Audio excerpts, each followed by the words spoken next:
கோவை நீலகிரி மாவட்டங்களுக்கு அதி கனமழைக்கான red alert விடுக்கப்பட்டிருப்பதால் முன்னெச்சரிக்கை நடவடிக்கைகள் தீவிரப்படுத்தப்பட்டிருக்கின்றன. இதனிடையே மேற்கு தொடர்ச்சி மலையை ஒட்டிய மாவட்டங்களில் பரவலாக மழை பெய்து வருகிறது. கேரளாவில் 2 நாட்களில் தென்மேற்கு பருவமழை தொடங்கி தமிழ்நாட்டின் சில பகுதிகளிலும் பரவ வாய்ப்புள்ளதாக சென்னை வானிலை ஆய்வு மையம் தெரிவித்துள்ளது. இதனிடையே மத்திய கிழக்கு அரபிக்கடலில் நிலவும் ஆழ்ந்த காற்றழுத்த தாழ்வு பகுதி 24 மணி நேரத்திற்குள் காற்றழுத்த தாழ்வு மண்டலமாக வலுவடையும் என தெரிவிக்கப்பட்டுள்ளது. மேலும் மத்திய மேற்கு மற்றும் அதனை ஒட்டிய வடக்கு வங்கக்கடல் பகுதிகளில் வரும் 27ஆம் தேதி காற்றழுத்த தாழ்வு பகுதி உருவாகும் என கணிக்கப்பட்டுள்ளது.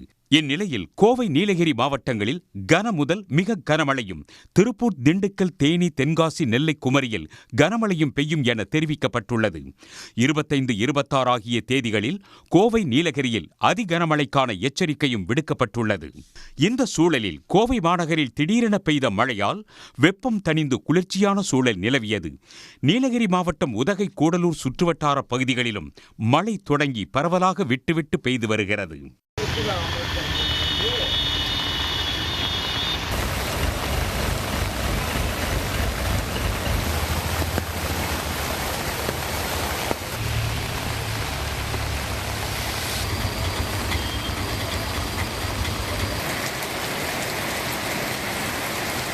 ரெட் அலர்ட்டை தொடர்ந்து நீலகிரி மாவட்ட ஆட்சியர் தலைமையில் அவசர ஆலோசனை கூட்டம் நடைபெற்றது. பின்னர் செய்தியாளர்களிடம் பேசிய ஆட்சியர், மழை பாதிப்புகளை கண்காணிக்க 42 குழுக்கள் அமைக்கப்பட்டுள்ளதாக கூறினார்.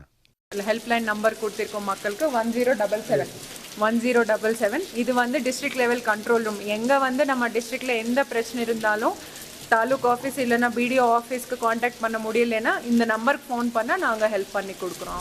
283 நம்ம வல்னரபிள் லொக்கேஷன்ஸ் இருக்குது. இந்த கடந்த 3 நாளில் ஏற்கனவே இந்த 42 ஜோனல் டீம்ஸ் கண்டிப்பாக நைட் ரவுண்ட்ஸ் போகிறாங்க. ரிலீஃப் ஷெல்டர்ஸ் கூட நம்ம 400 மேலே ரிலீஃப் ஷெல்டர்ஸ் இருக்குது வேறு ஏரியாஸில்.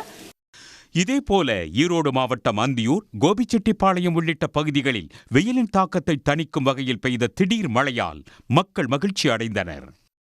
திருச்சி சுற்று வட்டாரத்தில் வெயில் சுட்டெரித்த நிலையில் சில நாட்கள் இடைவெளிக்கு பின்னர் மீண்டும் பெய்த மழையால் குளிர்ச்சியான சூழல் நிலவியது. உடனுக்குடன் செய்திகளை தெரிந்து கொள்ள சன் நியூஸ் பெல் ஐகானை கிளிக் பண்ணுங்க.